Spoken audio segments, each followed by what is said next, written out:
Mga kababayan, mabuhay!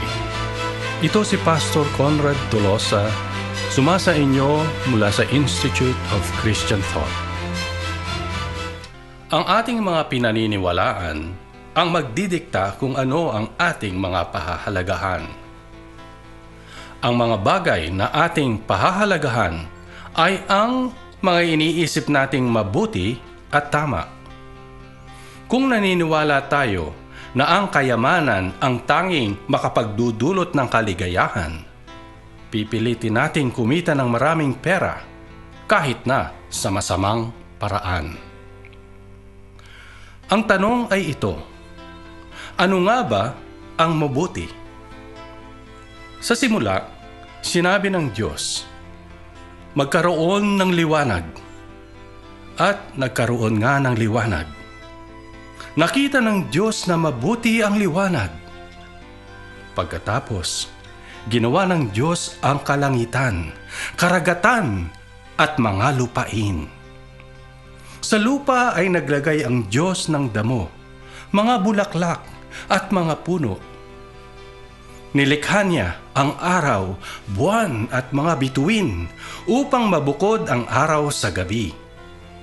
Pinuno niya ang karagatan ng lahat ng klaseng isda at ang kalawakan ng lahat ng uri ng ibon. Nilikha ng Diyos ang lahat ng uri ng hayop at kung ano-anong mga gumagapang sa lupa.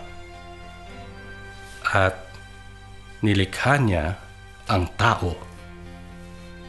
Sa ginawa niyang paglilikha, 7 beses niyang binanggit ang salitang mabuti. Ang kanyang mga nilikha ay nagbigay kasiyahan sa kanya.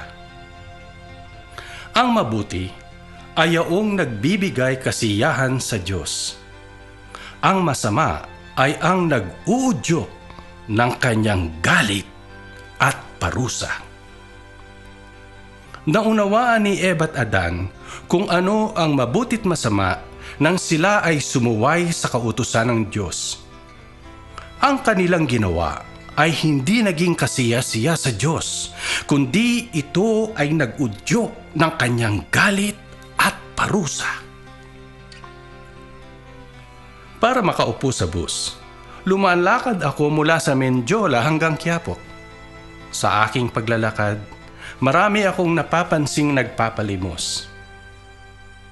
Minsan, kasama ko ang isang kaeskwela. Nagbigay siya sa isang pulubi ng 10 centimos. Malaki na yon ng mga panahong iyon. Makakabili ka na ng Coke.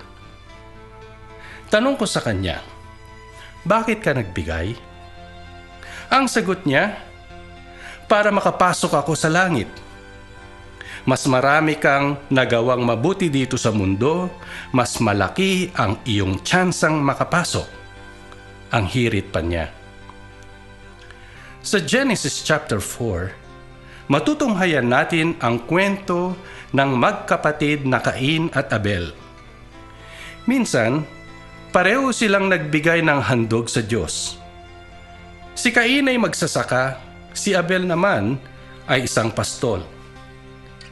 Nasiyahan at tinanggap ng Diyos ang handog ni Abel mula sa matataba niyang tupa.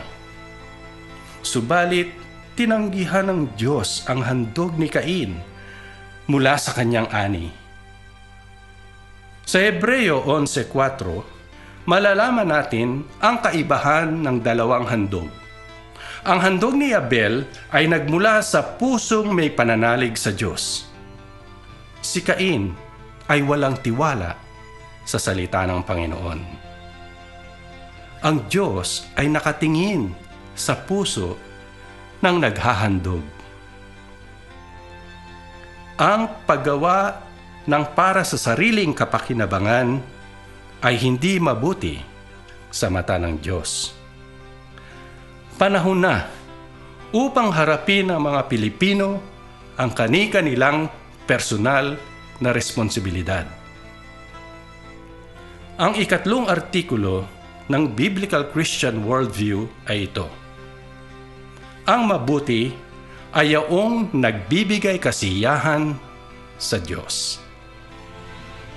Ito si Pastor Conrad Tulosa, sumainyo mula sa Institute of Christian Thought.